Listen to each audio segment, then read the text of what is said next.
Hello, आता आपण बघूया तुला जपणार आहे या मालिकेचा एपिसोड रिव्ह्यू. कालच्या भागात आपण बघितलं की माया जंगलात अडकलेली असते पुस्तकातल्या. अचानकपणे अंबिकाची शक्ती काम करायला लागते, पण अंबिकालाही माहीत नसतं की माया कुठे गेली ते.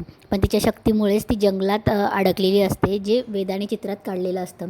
माया इकडे घाबरत असते आणि ती बोलते की मॅडम, तुमच्यामुळे मी कुठे आली आहे, घाबरले. आणि मीरा आल्यावर मीरा वेदाला खाऊ घालत असते, तेव्हा मीराचं लक्ष अचानक त्या बुक्समध्ये जातं. बुकमध्ये गेल्यावर मीराला माया दिसते. तेव्हा मीरा खूप शॉक होते की माया इथे काय करते म्हणून. तेव्हा मायालाही मीरा दिसते. तेव्हा माया वरतून आवाज देत असते, मीरा मला वाचव. तेव्हा मीरा जोरात बोलते की ताई. तेव्हा वेदा बोलते की ताई. तेव्हा मीरा पटकन सावरून घेते की आता ताईपणा केला ना मायाने, म्हणून ती काय माहिती तिची शिक्षा कुठे गेली काय गेली, असं मीरा उत्तर देते. तेव्हा मीरा बोलते की तू खा. तेव्हा अंबिका विचारते. तेव्हा मीरा खुणवते. मीराने खुणवल्यावर अंबिका आणि मीरा बघतात तर माया खरंच जंगलात अडकलेली असते. मीरा बोलते की माया बोलते की अंबिका बोलते की माया जंगलात अशी कशी गेली ही इकडे. आणि इकडे त्या दोघी गप्पा मारत असतात. तेवढं तिथे मंजिरी मायाला बघायला येते मीराच्या खोलीबाहेर उभं राहून. आणि बघते तर ही माया गेली कुठे, ही तर इथेच आली होती ना. इकडे मंजिरी तेव्हा तिथून निघून जाते. तेव्हा माया इकडे बोलत असते की मीराने मला बघितलं आहे. तेव्हा पहिले माया बोलते की नाही ही ड्रीम आहे, इट्स अ ड्रीम. तेव्हा ती स्वतःलाच कानाखाली वाजवते आणि बोलते की नाही हे ड्रीम नाही, ओ गॉड. तेव्हा ती बोलते की मीराने मला बघितले, म्हणजे हे सगळं मीरानेच केलं आहे. इकडे मंजिरी बोलत असते की ह्या मायाला एक काम सांगितलं तर ती धड करत नाही. कुठे गेली असेल ही, किती ती मीराच्या खोलीतही नाही आहे आणि इकडे हॉलमध्येही नाही, गेली कुठे असेल. तेवढ्यात नर्मदा माया करते. तेव्हा नर्मदाला मंजिरी बोलते की का ओरडतेस एवढं. तेव्हा नर्मदा बोलते की तुला दिसत नाही का, मी मायाला शोधते. माझ्या खोलीत आली ती आंघोळ करायला. तिला माहिती मला गरम पाण्याने प्रॉब्लेम आहे, तरीसुद्धा गिझर ऑन करून गेली. इकडे माया बोलते की मला बाहेर पडायचे, मी कुठे आली आहे. तेवढ्यात तिला वाघाचा आवाज येतो जंगलामध्ये. इकडे अजितही माया म्हणून मायाला शोधत असतो. तेव्हा नर्मदा बोलते की तू का कोकलतोयस. तेव्हा अजित येतो आणि बोलतो की मॉम, माझी बायको आहे ती, मी सकाळपासून तिला बघितलेली नाही, माझ्याशी बोलली पण नाही आहे, कुठे गेली काय माहिती. तेव्हा नर्मदा बोलते की कोकलण्यापेक्षा कॉल कर ना तिला. तेव्हा अजित फोन घेतो आणि बोलतो की मॉम, कॉल केलं नसेल का मी तिला, पण ती माझा फोन उचलत नाही आहे, तुला माहिती आहे का. तेव्हा नर्मदा बोलते आली होती, गिजर ऑन ठेवून निघून गेली, कुठे पळून गेली. तेव्हा अजित बोलतो पळून गेली. तेव्हा नर्मदा बोलते की कुठेच नाही आहे. तेव्हा अजित बोलतो की मामी तुला माहिती आहे का. तेव्हा मंजिरी बोलते की नाही मला नाही माहिती. तेव्हा अजित बोलतो की मामीलाही नाही माहिती, तुलाही नाही माहिती, कुठे गेली असेल मॉम, आपण शोधायला पाहिजे. तेव्हा नर्मदा बोलते चल घरात कुठेच नाही आहे, बाहेर जाऊन शोधूयात म्हणून. इकडे मंजिरी बोलत असते की कुठे गेली ही मुलगी आणि इतकी सगळ्यांसाठी महत्त्वाची झाली की ते सगळे तिला शोधत आहेत. इकडे माया घाबरत असते, जंगलात तिला सारखे प्राण्यांचे आवाज येत असतात. तेव्हा मायाला आठवतं वेदा बोललेली असते की असतात जंगलात प्राणी, ते लपलेले असतात आणि जेव्हा एखादा माणूस जंगलात अडकतो ना, तेव्हा ते हळूहळू बाहेर येतात आणि त्याला खाऊन टाकतात. तेवढ्यात मायाला वाघाचा आवाज येतो. माया खूप घाबरते आणि एका झाडामागे लपते. इकडे पटकन मीरा अडगळीच्या खोलीत येते आणि बोलते की ताई. तेव्हा अंबिका बोलते की अगं तू इथे आहेस, मग वेदासोबत कोण आहे. तेव्हा मीरा बोलते की आहेत तिचे बाबा तिच्यासोबत. तेव्हा अंबिका बोलते की आणि ती चित्रकलेची वही. तेव्हा मीरा बोलते ती तिच्याजवळच आहे. तेव्हा मीरा बोलते की चित्रात माया होती ना. तेव्हा अंबिका बोलते की हो मी पण पाहिले, पण ती चित्रात कशी गेली मीरा, हे सगळं विचित्र आहे. इकडे मंजिरी चिडचिड करत असते की ही पळून कशी गेली, पळून तर गेली नसेल ना, ती मुलगी आधीपासूनच विश्वासघातकी होती, मीच तिच्यावर विश्वास ठेवला, म्हणून मंजिरी चिडचिड करत असते. इकडे मीरा आणि अंबिका विचार करत असतात. तेव्हा मीराला आठवतं की अंबिकाने तिला सांगितलेलं असतं की मी त्या दिवशी आजी आली आणि माझ्याकडे मी डोळे बंद केले आणि माझ्यामध्ये एकदम वेगळीच एनर्जी निर्माण झाली, असं मीराला सगळं आठवतं अंबिकाने सांगितलेलं. तेव्हा मीराला क्लिक होतं. तेव्हा ती बोलते की आजी. इकडे मंजिरीला जोरजोरात माया आवाज येत असते की मॅडम अहो मला वाचवा ना. तेव्हा माया जोरजोरात ओरडत असते की मॅडम मला वाचवा. तेव्हा मंजिरी इकडे तिकडे शोधत असते की कुठे. तेव्हा ती कपाट उघडते. तिला कपाटातून आवाज आल्यासारखं वाटतो, पण कपाटात कोणीच नसतं. तेव्हा तिला तिच्या पेटीतून आवाज झाल्यासारखं वाटतं. तेव्हा ती पेटीला हात लावते. इकडे मीरा अंबिकाला सांगत असते की ताई तुझ्याकडे कसली तरी शक्ती आली आहे. तेव्हा अंबिका बोलते की माझ्याकडे शक्ती आहेच मीरा, पण ती कधी काम करते कधी नाही करत. तेव्हा अंबिका बोलते की पण शक्ती माझी आहे, पण मग मायाला चित्रात पाठवण्या इतकी शक्ती नाही आहे. तेव्हा मीरा बोलते की आजीने दिली ही तुला शक्ती. तिने तुझ्या डोक्यावर हात ठेवला ना, तेव्हा झालं हे सगळं. मंजिरी बोलते की मायाचा आवाज माझ्या पेटीमधून, ती पेटी उघडते पण पेटीत काहीच नसतं. तेव्हा माया बोलत असते की मॅडम मला वाचवा. तेव्हा मंजिरी बोलते की माया तुला माझा आवाज येतो आहे का. तेव्हा मंजिरी मायाला आवाज देत असते, पण मायाचा तिकडनं रिस्पॉन्स येत नसतो. कदाचित मंजिरीचा आवाज तिच्यापर्यंत पोहोचत नसतो. इकडे अंबिका बोलत असते की असं जर असेल ना, तर ही वेगळी शक्ती आहे मीरा, ही माझी नेहमीची शक्ती नाही आहे. तेव्हा मीरा बोलते की देवी आईने तुला ही शक्ती दिली आहे. तेव्हा अंबिका बोलते की मग आपण शोधलं पाहिजे की मी काय काय करू शकते, काय काय नाही. तेव्हा मीरा बोलते की आपण शोधूया कारण की ही दैवी शक्ती आहे. तेव्हा मीरा बोलते की ही शक्ती देवी आईची आपल्याला मंजिरीचं सत्यरूप बाहेर आणण्यास मदत करणार आहे. इकडे मंजिरी बोलत असते की काहीतरी अघटित घडले. माझ्या पेटीतून मायाचा आवाज कसा येतो आहे हे मला शोधायला पाहिजे. काहीतरी अघटित घडलं आहे, मंजिरीला सांगायला हवं. मार्जरीला सांगायला हवं. इकडे मार्जरी मंजिरीला हिंट देते की काय प्रकार घडला असेल. कदाचित देवी आईने कदाचित महागौरी तिच्यासोबत आहे. तेव्हा मंजिरी बोलत असते की अंबिकाची शक्ती ही वाढतच चालली, पण आता मला माया फार कर्म करत होती ना, तिला अडकू दे, मला काही तिच्या मागे अडकायचं नाही, बघू दे तिला तिच्या कर्माची फळं.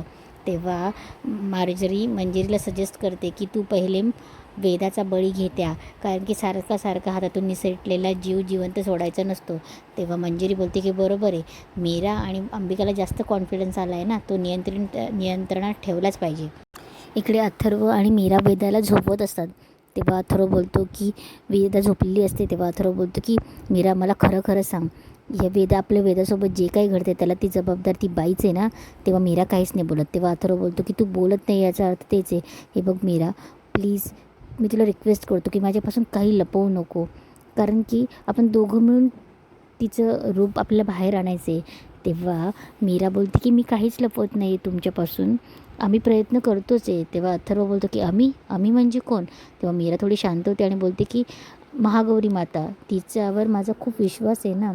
तर तेव्हा मीरा असं उत्तर देते. तेव्हा अथर्व थोडं शांत होतो. तेव्हा अथर्व बोलतो की हे बघ मीरा, काय आहे ना, जे आहे ते खरं सांग, खोटं बोलून काहीही अर्थ होणार नाही आहे. तेव्हा मीरा बोलते की वेदाचे बाबा.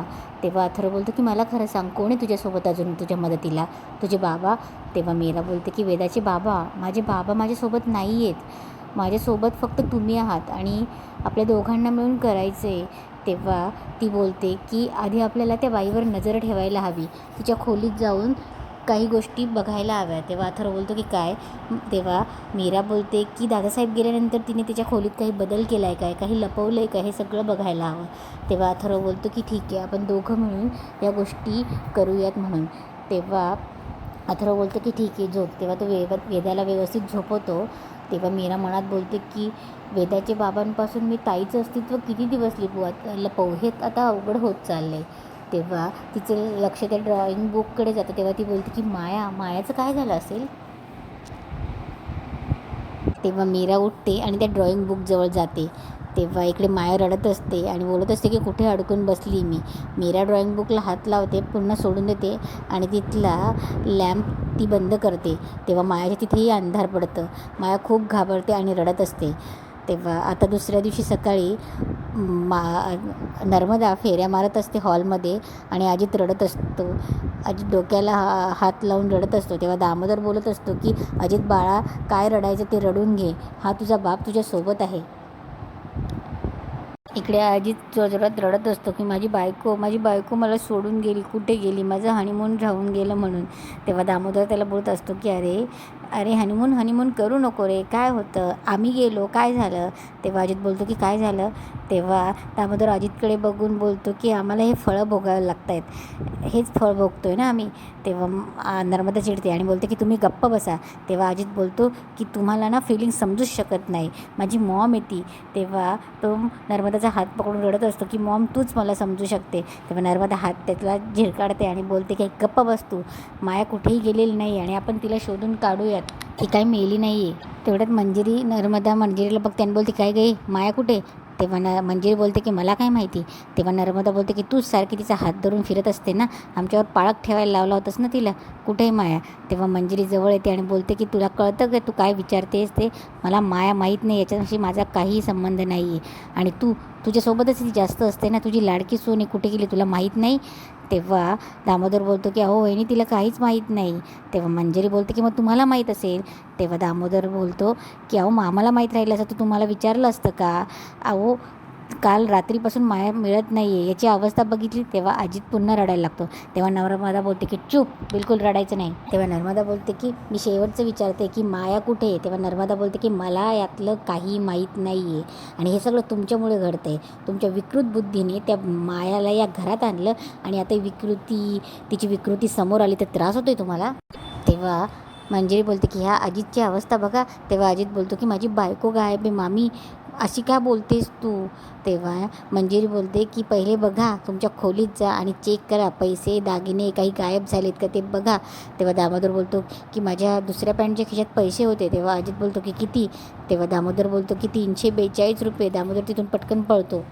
इकडे अंबिका मंजिरीची वाट बघत असते. तेव्हा मंजिरी येते आणि अंबिकाला बघून मनात बोलते की माझी वाट बघते का.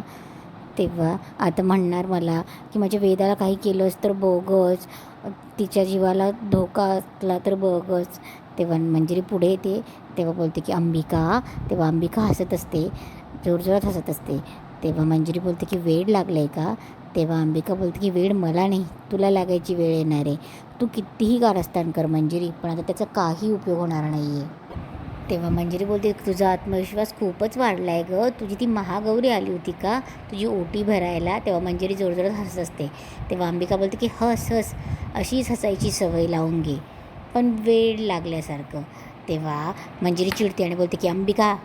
तेव्हा अंबिका बोलते की हस हस, अशीच सवय करून घे. तेव्हा मंजिरी बोलते की तुला माहिती आहे ना, तू खूप क्षुल्लक आहेस. तेव्हा अंबिका बोलते की तुझी मायाही असंच करायची ना, उगाच हसायची, उगाच चिडायची, स्वतःला खूप शहाणी समजायची. आता कुठे. हां, इथे आसपास तर कुठे दिसत नाही आहे, तिला शोध जरा.